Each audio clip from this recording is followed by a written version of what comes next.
The Honorable Speakers of the National Assembly and Senate, the Honorable Members of the National Assembly and Senate, the Chief Justice and the leadership of the Judiciary, Cabinet Secretaries, Your Excellencies, distinguished guests, fellow citizens, ladies and gentlemen. 2 years ago, when I delivered my first State of the Nation address, I had a vision to sell. Today, I have a story to tell.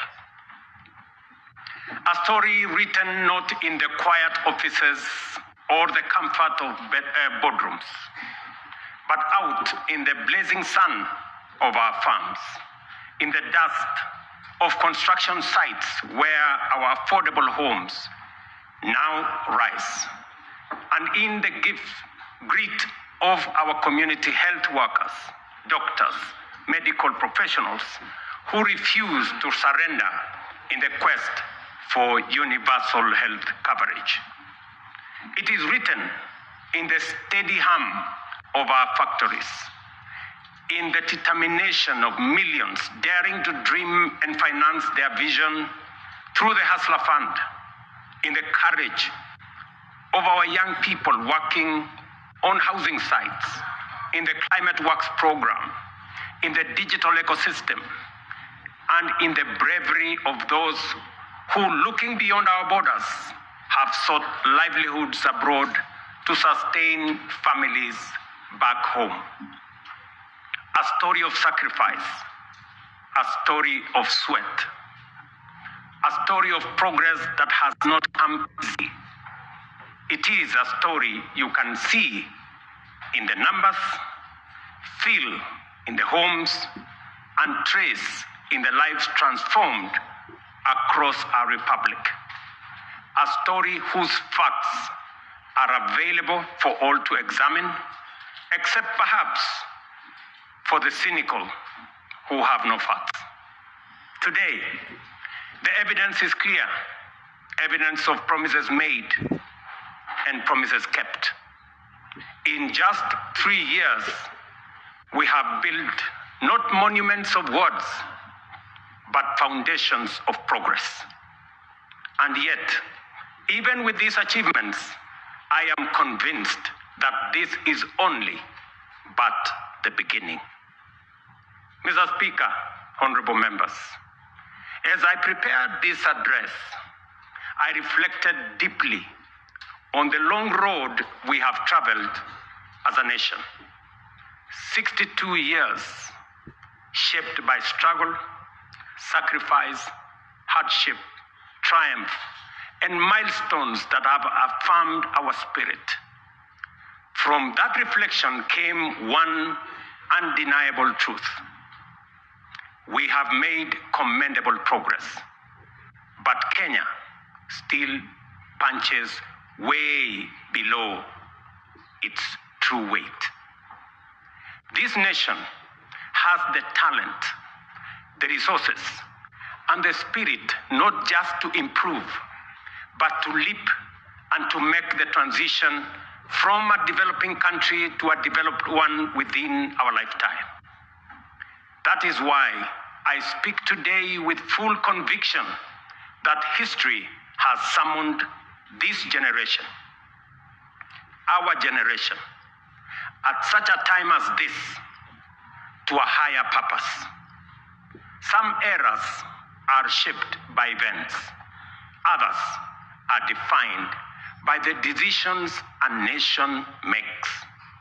And today, Kenya is called to make such a decision, to finish the journey our forebears began, and finally turn our long-held potential into lived reality.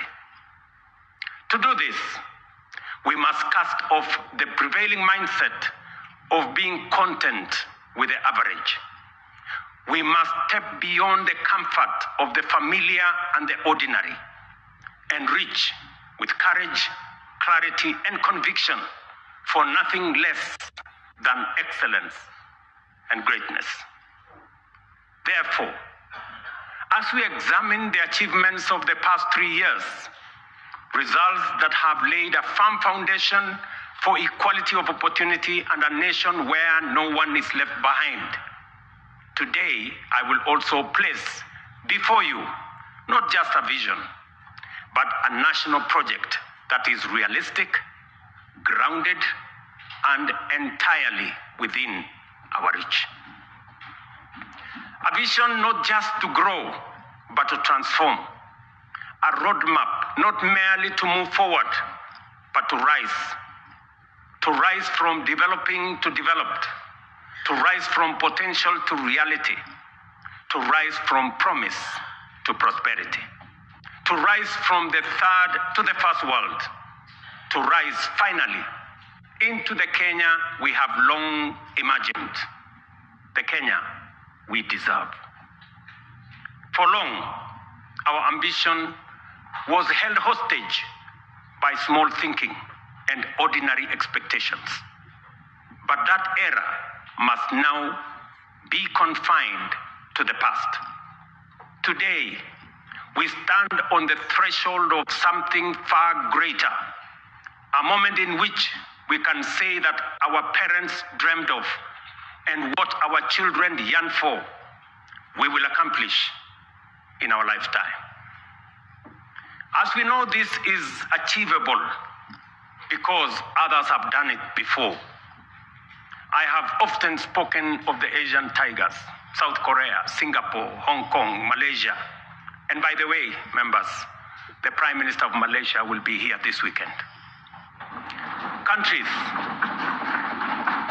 that at independence were our peers in nearly every measurable way. They had no extraordinary resources. They were not superhuman. They simply had the courage to make bold, disciplined, deliberate choices.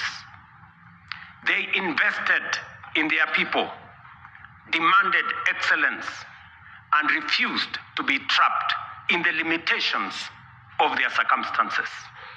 They refused to make peace with mediocrity. Today, they stand as first world economies. If they could rise, so can Kenya. It can be done. Let me repeat. It can be done. Later in this address, I will set out the strategic choices, the reforms we will deepen, the sectors we will unlock, and the investments we will prioritize to move Kenya to the next level. I say all this not as a personal badge of honor, but as a recognition of what we have achieved together. The Kenyan people, the leadership in all arms of government, and across all political formations. Honorable members, the last 3 years have not been easy. We have agreed, sometimes disagreed, and at times those disagreements have carried great cost. We have compromised. We have confronted hard truths. And we have endured storms none of us invited. But we all take comfort that it has not been for nothing, for this is how far we have come. At a time like this, in 2022, Kenya was in distress. Inflation had soared almost to double digits. A fuel shortage threatened to paralyze our economy as oil marketers struggled to access dollars. The shilling was in free fall. Foreign reserves had hit historic lows. Debt service consumed more than half of our revenues. Confidence, both local and foreign, had waned. International analysts warned that it was no longer a question of if, but when Kenya would default. Within that context, we acted. We restored fiscal discipline. We eliminated wasteful subsidies. We rationalized public expenditure. We strengthened revenue collection and placed our economy on a path of recovery and sustainability. Inflation, which stood at 9.6% in 2022, has steadily declined to 4.6% as of last month, bringing much needed relief to households. The shilling, once in perilous downward spiral, has stabilized at 129 to the dollar for nearly 2 years, a direct consequence of prudent monetary policy and disciplined fiscal management. Our successful Eurobond redemption signaled to the world that Kenya honors its obligations. 3 years ago, Kenya was ranked the 8th largest economy in Africa with a GDP of $115 billion. Today, our GDP has increased to $136 billion, moving us up to become the 6th largest economy on the continent, according to IMF. This steep rise, ladies and gentlemen, is not accidental. It is the product of deliberate choices, disciplined execution, and strategic reforms that have strengthened our economy and unlocked its potential. Our foreign reserves have surpassed $12 billion, the highest in independent Kenya. This has restored certainty, cushioned our economy from external shocks, and restored investor confidence. International markets have taken note. Just this week, 14 of the world's leading financial institutions, including Citigroup, JP Morgan, Standard Chartered, and Goldman Sachs, projected that Kenya's economy will expand by between 5 and 5.8% in 2026. This confidence is anchored in solid fundamentals: lower credit costs, rising exports, improved household spending driven by low inflation, and a broadly stable macroeconomic environment.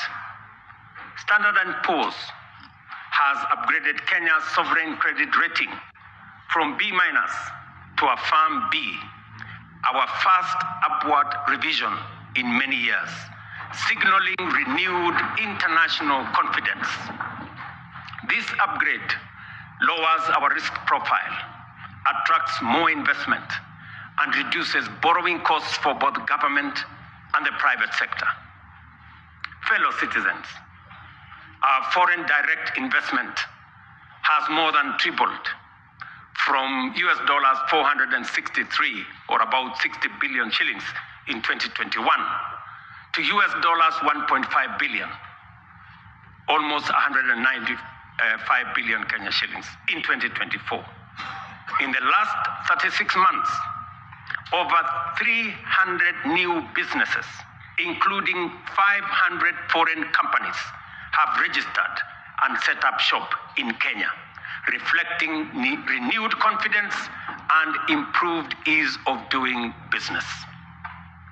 The Nairobi Securities Exchange has recorded a powerful resurgence, now recognized as one of the best performing emerging markets globally.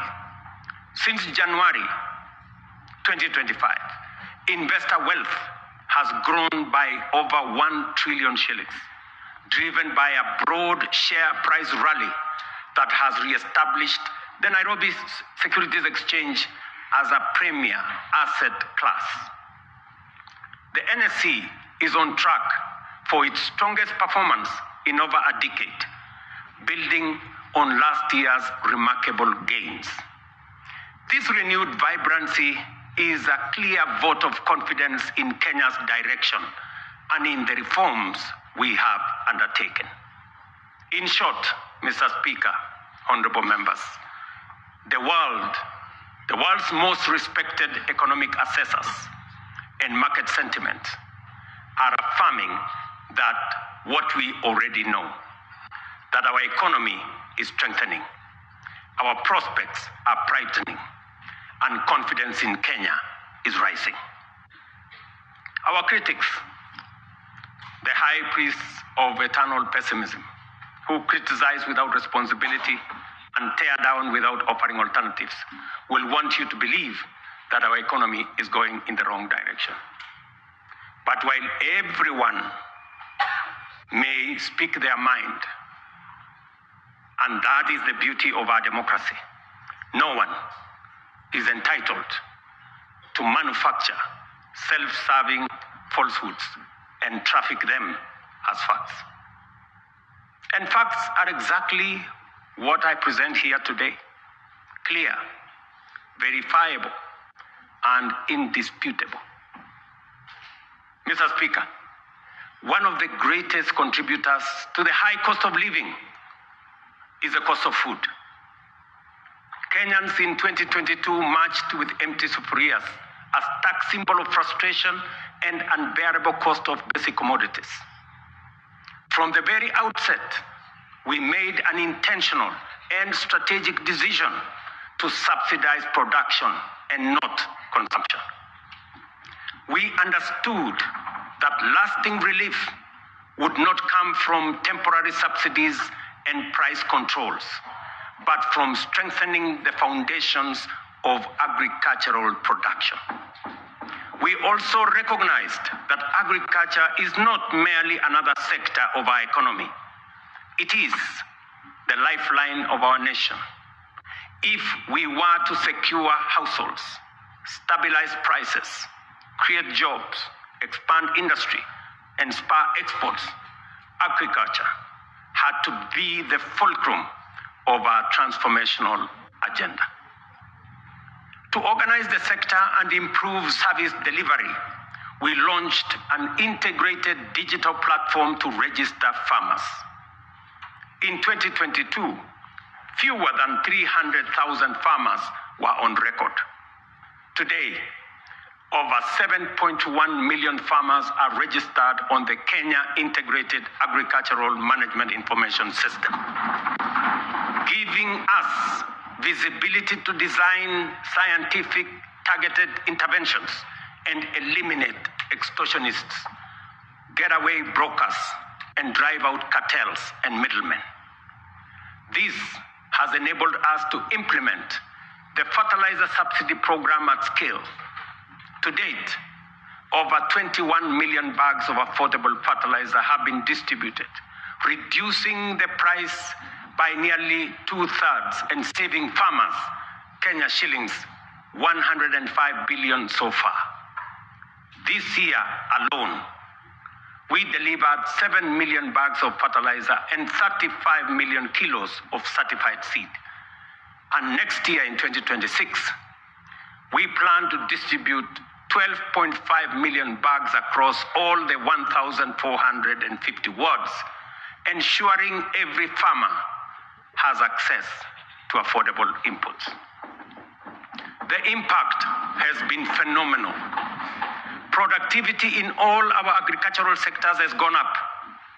National maize harvests have risen from 44 million bags in 2022 to 67 million bags in 2024, setting the stage for a historic harvest this year of 70 million bags.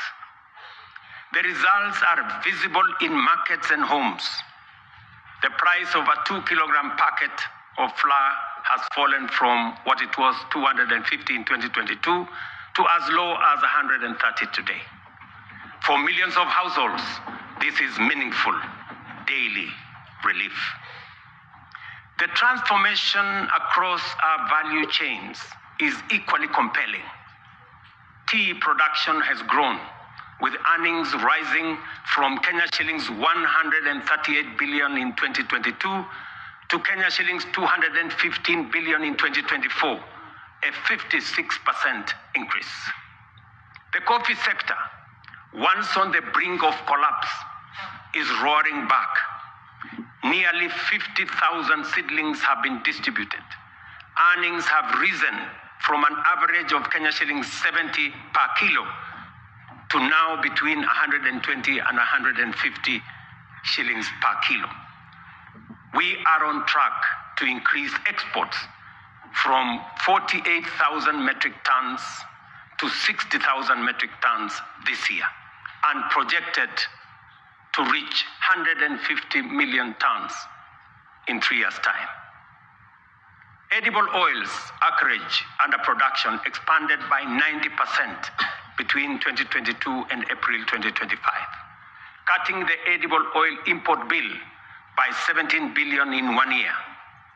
By 2027, we aim to halve this bill, saving Kenya nearly 60 billion in foreign exchange. Cotton production has nearly tripled.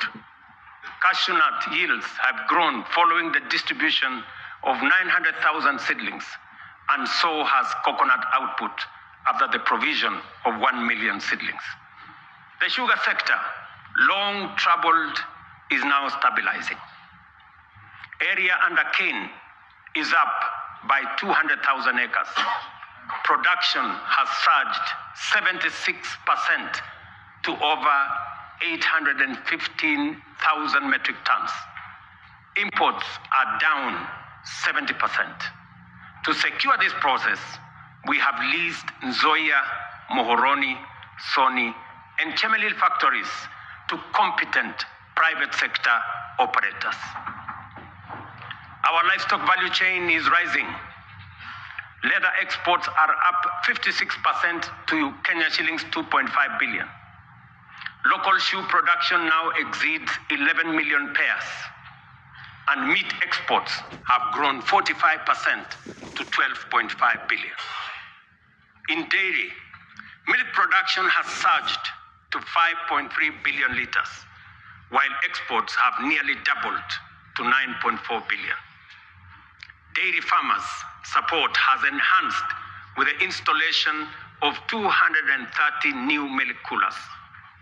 Nearly 8 million animals have been vaccinated, and Kevevapi has produced a record 94 million vaccine doses, which are used locally and also exported to our neighbors in the region. We have reduced the cost of semen from 8,000 shillings per dose to 1,000 for our dairy farmers. The outcome of these reforms is unmistakable. We have enhanced food security, raised farmer incomes, driven agro-industrialization,